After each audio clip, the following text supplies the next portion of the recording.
The fire was dying when she finally said it, her voice steady but carrying the weight of generations. "We need a child." The words hung between them, heavier than the smoke curling into the cold desert air. Thomas Reed, a rancher hardened by years of dust, drought, and loss, didn't answer right away. He stared into the embers, remembering all the things he'd buried, his wife, his unborn son, and the future he'd once imagined would fill this lonely ranch with laughter. The Apache woman beside him, Naya, watched him carefully. She was not his wife by law or church, but by survival, by shared nights under brutal skies, by wounds cleaned and meals shared in silence. Her people believed children were not owned but borrowed from the spirits. And lately the spirits had been silent. Her tribe was shrinking, disease, soldiers, hunger. Without children, stories died. Songs vanished. Names were swallowed by the wind. Thomas knew this, but what she was asking was more than compassion. It was a choice that could change both their worlds forever. He had rescued Naya months earlier when soldiers burned her village. She had escaped, but escape came with ghosts. She helped him heal his broken shoulder. He gave her shelter. Slowly, without promises, they became something neither of them had planned. Now the night pressed closer, and the desert seemed to listen. Thomas finally spoke, his voice rough. "I can't replace what you lost." Naya nodded. "I don't ask for replacement. I ask for continuation." She explained that her people believed a child born between two broken worlds could bridge them, could survive when others could not. But Thomas heard only fear. Fear of loving again. Fear of losing again. Fear that fate would laugh at him for daring to hope. He stood pacing, boots crushing sand, anger rising not at her but at himself. "You don't know what you're asking," he said. Naya stood too, meeting his eyes. "I know exactly." She told him of the elders who said her bloodline must not end, of dreams where a child ran across open plains carrying both Apache prayers and settler grit. She didn't beg. Apache women did not beg. She simply told the truth and waited. Thomas felt the old pain crack open inside his chest. He remembered holding his dead wife's hand, promising he'd never love again, never risk creating something the world could so easily take. Outside, a coyote howled. Inside, something answered. He asked the question he'd been avoiding. "And if I say no?" Naya replied without anger. "Then I will leave at sunrise.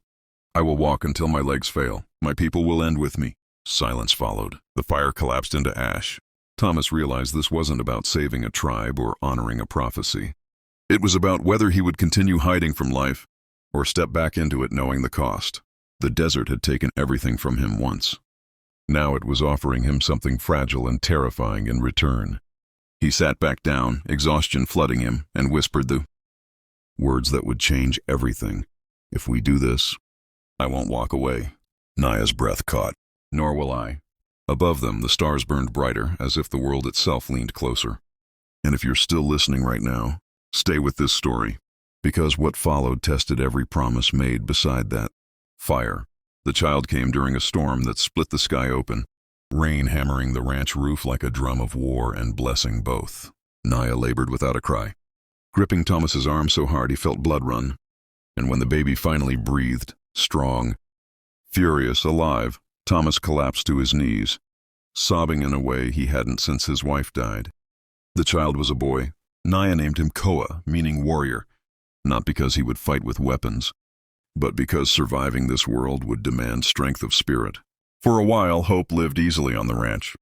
Koa grew fast, laughing at thunder, learning Apache songs from his mother and riding horses before he could properly walk. But the world does not like bridges between worlds.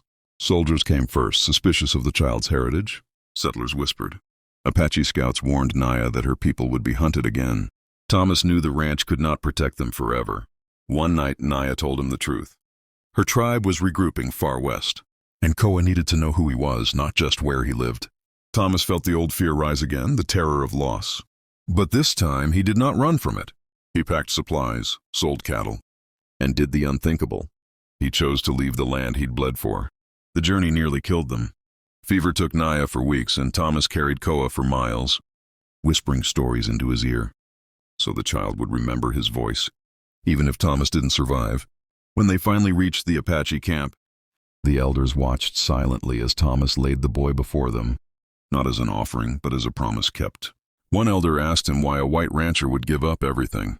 Thomas answered simply, "Because some things are worth more than survival." Years passed.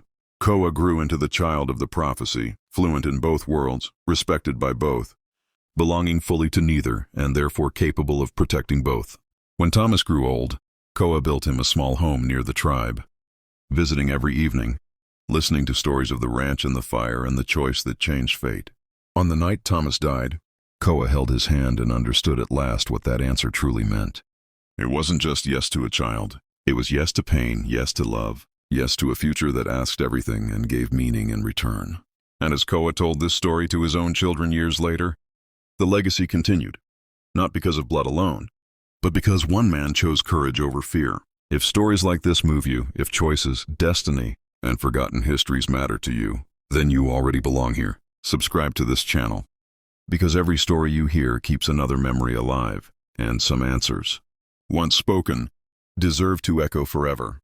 Koa learned early that being a bridge meant being walked on from both sides, and as he grew into manhood, the world tested him relentlessly. Settlers wanted his loyalty but not his blood, while some within the tribe questioned whether a man raised partly by a rancher could truly carry Apache spirit without dilution. Yet Koa carried himself with quiet certainty, remembering his mother's words. That identity was not a place you stood, but a path you walked every day. Trouble came when new rail lines crept toward Apache lands, iron snakes cutting through sacred ground, and with them came promises wrapped in threats. Officials arrived with papers and deadlines, speaking of progress as if it were a law of nature rather than a choice. Koa translated for the elders, his voice steady, but inside him two worlds collided.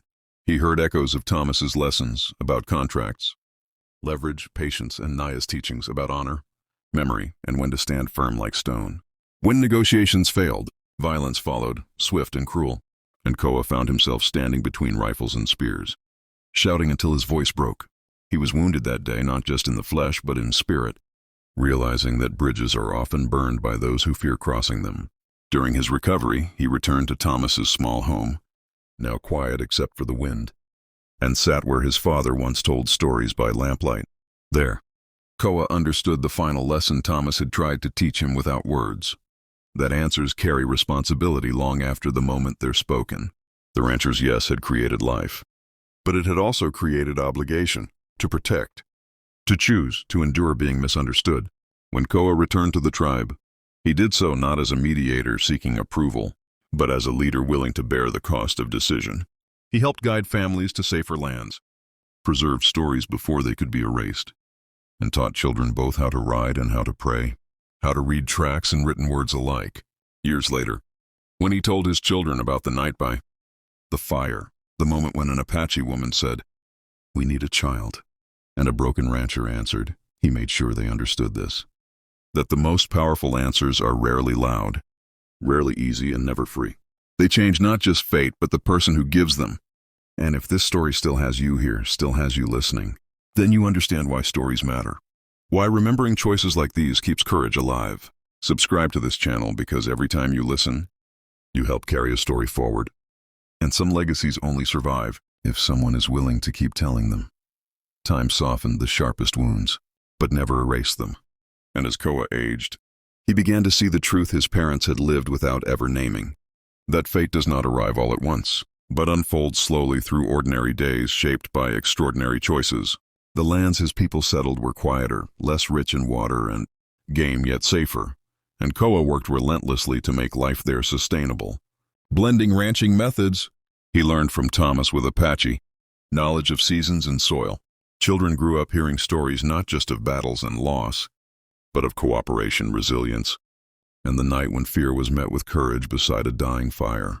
When illness eventually took Naya, Koa sat with her through her final hours, and she smiled knowing the spirits had kept their promise. "You were the continuation," she whispered. "But so are they," gesturing to the children outside. After her passing, Koa felt the weight of leadership press heavier than ever, and there were nights he wondered whether the world would ever truly allow bridges to stand. That question was answered years later when a severe drought struck both tribal lands and nearby settlements, forcing former enemies to depend on one another for survival. Koa stepped forward again, organizing shared water access and grazing routes, and though suspicion lingered, cooperation followed. Lives were saved quietly, without songs or monuments, just as Thomas would have preferred. When Koa finally reached old age, he asked to be buried where he could see both the open plains and the distant mountains, a place where sunrise touched everything equally.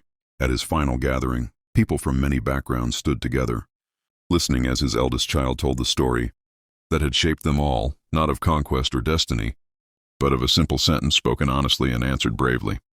"We need a child. Then I will not walk away." Long after Koa was gone, that story continued to travel farther than any of them ever could, reminding listeners that the smallest moments often hold the greatest power, and that saying yes to love, to responsibility, to the unknown can change more than one life. It can change the direction of history. And if this story stayed with you until the very end, then you already understand why this channel exists. Subscribe, because every story you hear keeps another answer alive. And somewhere, someone still needs the courage to say yes.